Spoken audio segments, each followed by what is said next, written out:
I've got quite a bit done. There's still a bunch to do, but we're making great progress. One cord, one hose. My electric, my water. It all runs from down at the house down there, and the electric is actually connected to the barn. That runs up and supplies me with some essentials. Here is the goats, where I have them in this fenced in area with the trailer here as their housing. This is the bug out trailer, where there's a top chamber that can hold birds. There's the bottom chamber, which can hold the larger animals. And there's a milking station. So I milk out every single day. There's 7 goats producing milk, but 3 of them are nursing. So I'm really only milking 4 of them. And I'm getting about a half gallon each day, which is really good. And we drink it all between me and the dogs. Also, I am feeding them the sandbar willow, which grows all around out here. And it's really good maintenance for parasite prevention because it's rich in tannins. Tannins are anti-parasitic, anti-worm, and they are in willow, they are in some oak, as well as some pine. Now you got to be careful with oaks because some oaks are toxic, as well as pines. Some pines are toxic. The long needle pine is the one that's primarily good and edible. The shorter needle pine, not so much. Use your phone to picture this app, whatever app you have as a plant identifier. Identify what you have and know if you don't know, so you can see and then look it up to see if it's edible or toxic for your animals to consume before you feed it to them. Here is my water. Water tote holds a bunch of water for me, and I have water filters. So I filter almost all of the animals' water. Sometimes the chickens don't get filtered water, the pigs don't get filtered water. I just get the well water. It's a bit much to give the pigs, which are down back at near the barn still, until I get them up here. This is the tent. See that blue tarp-like thing? That's where my stove is gonna go. Now this tent is gonna get double layered like I had it last season.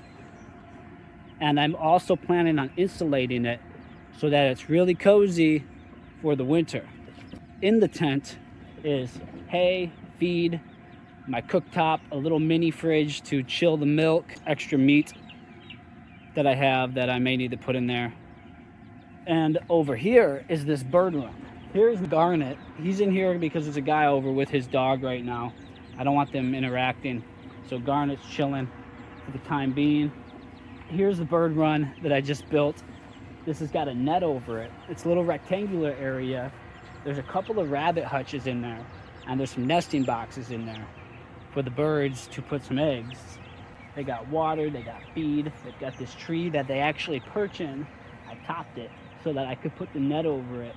It's a pine, and it gives them shade as well. Planning on expanding upon this sometime sooner than later to make it a bit bigger because we've got quite a bit of birds. And I actually just got 7 more little turkeys. Turkeys need high protein, so they got a high protein feed, and they'll stay in there safe. I had 3 peacocks and a few more ducks that got killed back down in that other coop area about a week ago. It was really sad, and I cried for the peacocks. I really wanted that project, and that was very unfortunate. And when that happened, I brought everybody immediately out of there and brought them and built this immediately and got them all up here. Everybody's safe now. All the animals are right around me. In this tent is where I'm at, and everyone is to each side. So the goats, the rabbits, the birds, the pigs soon will be right up here. Here I put in melons. There's some squash out there. I also have these cages. There's 5 of them. And I set them up out here to catch wild rabbits. There are a ton of wild rabbits running around, and I want to have a bunch. I want to collect a bunch to harvest this fall for food. Rabbits can have parasites, big time. from what I'm hearing, during the summer. You don't want to eat them during the summer, really. It's a fall thing, winter thing, where you harvest and eat rabbits. In the spring, they really like to reproduce. So then you raise them all summer, harvest in the fall and in the winter. So there's a bunch of fruit around here. Apple trees. There's a big apple tree right here. There's a bunch of apple trees back down by the pigs, by the barn. There are mulberries. 8 mulberry trees I've counted so far. See this? Mulberry. Mulberries all up on here. One over there. There's one back there. There's a couple back there. And then there's these wild raspberries. I'll show you them. Wild raspberries. Look at this. A bushel of them here. And there's probably 7 or 8 different bunches I've counted so far. Just like the mulberries. Cutting a path. I cut a path down there. So there's a few mulberry trees as you go. And then out this way, around the side of the tent here, is my rabbits. So there's a rabbit tent, then there's a hutch, then there's the tractor. Each 3 different areas has rabbits in it. There's a pile of stuff I'm gonna move soon, get it organized somewhere else. Under these buckets, bags in the ground with my coffee to keep it cool and preserved through all this heat. I had wheat flour in the ground too, but I just pulled it out of the ground because I'm getting ready to vacuum seal it, put it in buckets, probably put it back in the ground. So that's a technique of mine to keep my stuff fresh because the heat can spoil it.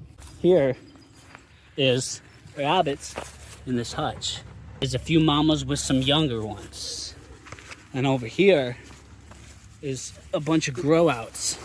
Look at them all. And I gotta go ahead and feed them some more. They just eat so much. And then over here, tomatoes, mullions, and a couple aloe veras.